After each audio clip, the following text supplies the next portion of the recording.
UFV na primeira metade do século XX. O que acontecia aqui em Viçosa nessa época? Na última parte do programa Memória Viva Especial, em comemoração pelos 90 anos da universidade, o ex-aluno e depois orientador da primeira tese de mestrado do país, professor Flávio Couto, conta detalhes desse cotidiano. Ele traz uma visão privilegiada do dia a dia na cidade, que viria a se tornar um dos lugares com maior concentração de mestres e doutores no Brasil, além de polo de educação nacional e internacional. Como é que era o dia a dia do prédio principal, professor? Tinha muita gente, as pessoas estavam sempre lá. Como é que era a sua relação com o prédio principal? Lá no prédio principal era tudo. Nós tínhamos aulas lá, os professores trabalhavam lá e era só o prédio principal que havia. Os laboratórios funcionavam ali dentro, tinha né? o serviço de saúde embaixo, no porão. Isso. Tinha uma sala do porão que era o diretório acadêmico na época, né? O centro de estudantes. Sim. E a gente vivia de um lado para o outro, do internato para lá, de lá para cá, para o campo. Tudo era no prédio principal. Tudo. Não havia mais nada. Aí, tempos depois, desculpa interromper, Gustavo, a gente teve aí a Vila Janete, né? Como é que foi esse surgimento? O que o senhor se lembra disso? Isso já foi na universidade, né? Isso. Universidade Rural. Isso. Como os professores sempre tinham muita dificuldade financeira, diga-se de passagem, que talvez não seja importante, mas eu já fiquei aqui dentro da escola 9 meses sem receber salário. Uma das coisas importantes para a escola, na escola de agronomia na época, foi o comércio da cidade sustentou os professores todos, esse tempo todo. Sustentava. Tudo fiado. A gente recebia um dinheiro e ia lá e pagava tudo, né? Mas o comércio foi muito importante, o comércio pequeno da cidade, de bar, de tecidos, de gêneros alimentícios, tudo a cidade resolvia para nós. O professor tinha crédito aberto em qualquer lugar, né? Era muito importante isso. E isso foi uma base importante para a escola não ser fechada naquela época, né? Porque isso você está falando dos anos 50 e 60. A Urengue, então, ela teve uma vida sofrida, né? Assim, um período dela é sofrido, né? A vida era sofrida, mas era gostosa.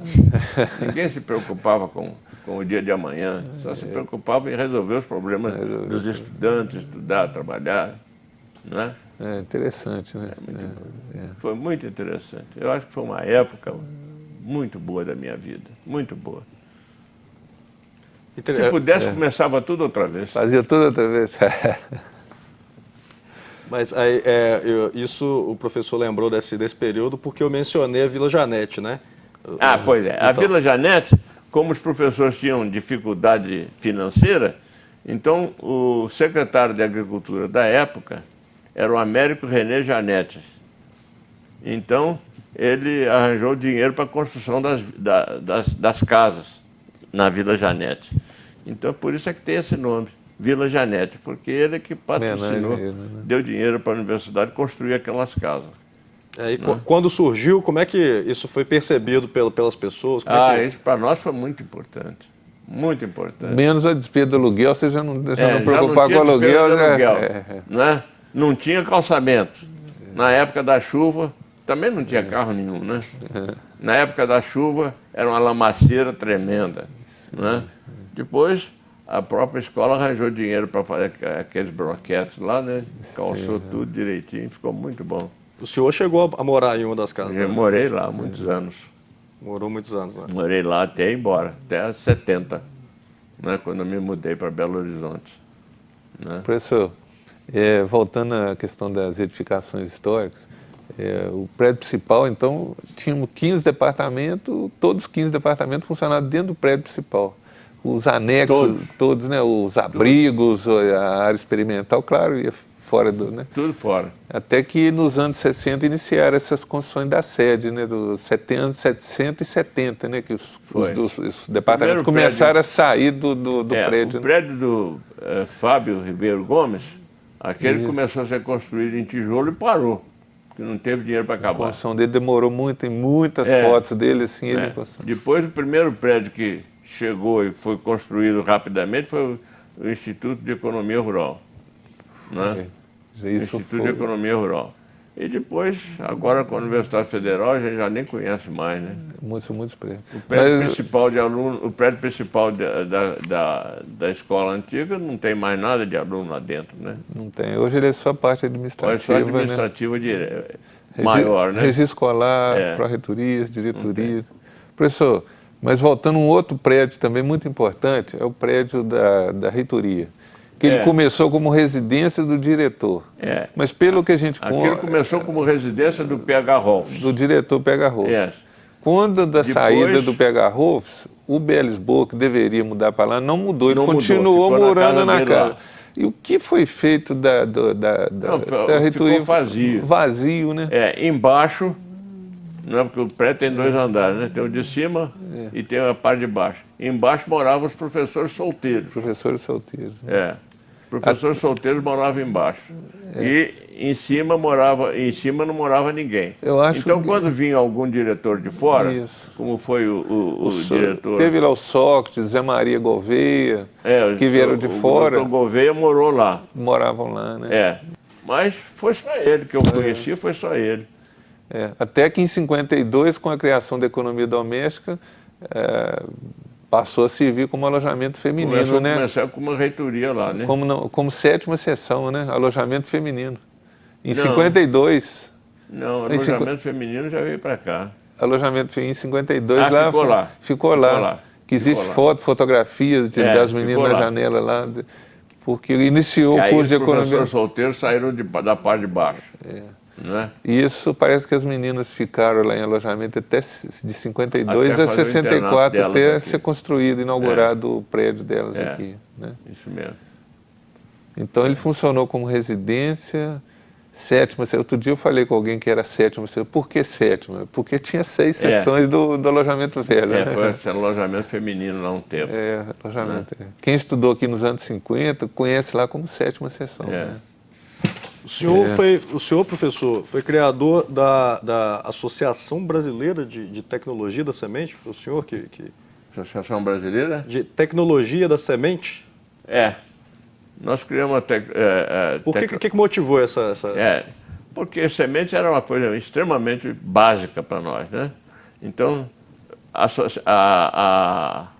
Sociedade de Olericultura também começou aqui. Né? Começou aqui, a nossa casa. No primeiro ano vieram 6 agrônomos. Foi fundada a Sociedade de Olericultura do Brasil. Né? E a Sociedade de Sementes também foi criada aqui. Né? E depois foi esparramando. Hoje são sociedades muito grandes. Né? Era preciso avivar essas atividades. Né? Sementes é uma atividade básica na agronomia, né? E não havia companhia de sementes, não havia nada. Então foi criada, começou a parte de pesquisa com sementes, foi muito grande, né? Foi incentivada pela Associação de Sementes. Né? Para a gente encerrar, Gustavo, eu queria que o senhor lembrasse só a gente até mencionou, mas que o senhor falasse um pouco mais sobre a federalização. O que o senhor lembra desse período? O que aconteceu que o senhor acha que foi mais importante assim? A federalização foi uma consequência da visita do governador Israel Pinheiro aqui a Viçosa. Né? Nós, na comitiva, andava para cá, para lá, nós fomos ao Fundão, mostrei nosso trabalho lá com sementes, tem aquele prédio que hoje não sei nem o que é que funciona lá. Tem um laboratório. Tinha máquina de beneficiamento de sementes, etc. E eu me lembro de ter explicado para ele o que era essa máquina, aquela, tal, né? E eu escutei ele falar para o reitor da época, vocês têm que arranjar outro lugar para arranjar dinheiro, porque o Estado não aguenta vocês mais. E aí começou a federalização. Né? Teve uma comissão de federalização, eu ajudei um pouco nessa comissão, né? E até que tivemos várias reuniões em Belo Horizonte, tinha reunião no Rio de Janeiro, que o Ministério funcionava lá, né? Então, foi atribuído, tinha um professor que era do PR antigo, era senador, como é que ele chamava?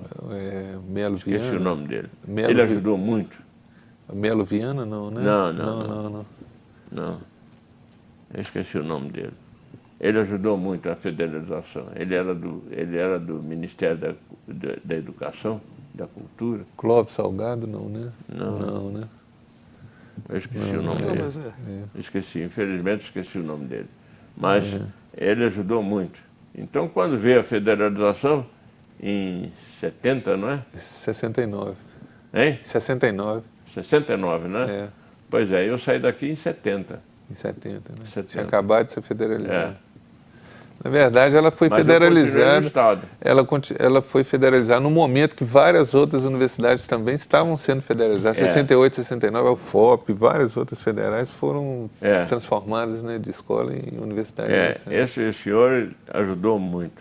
E o nome de Viçosa, na Universidade Federal de Viçosa, veio porque não era em Belo Horizonte, então não podia ser a Universidade Federal de Minas Gerais, né? Então ficou a Universidade Federal de Viçosa, como todas as outras de Lavras, etc., quando pega o nome da cidade. O nome da cidade. Né? E foi uma grande coisa para a universidade. Né? Depois da federalização, o progresso da nossa escola, da nossa universidade foi muito grande, muito grande. O impacto para a região também foi muito bom. Quantidade de prédios que estão aí, nossa senhora, impressionante. Eu já nem conheço mais o meu campus de universidade aqui. Não é para todo lado que a gente vai, é prédio novo. Prédio novo, prédio novo. Agora estão fazendo agronomia, lá na agronomia, né? O prédio de agronomia. O Vale da Agronomia. Então, não havia nada. Mas é assim mesmo. O povo que veio teve vontade de progredir e o progresso está aí, né? O professor, eu posso, o professor Diogo, sempre para mim eu tenho muita curiosidade de saber. Ele é um professor que veio, ele veio dos Estados Unidos porque ele tinha feito lá a graduação fez o curso superior lá, né? O BS. E veio para cá e ele veio para o Brasil, o pai dele tinha uma fazenda no estado do Rio. Isso. E não sei o que é que houve, mas ele aí precisou de um professor, ele veio para cá e aqui se radicou.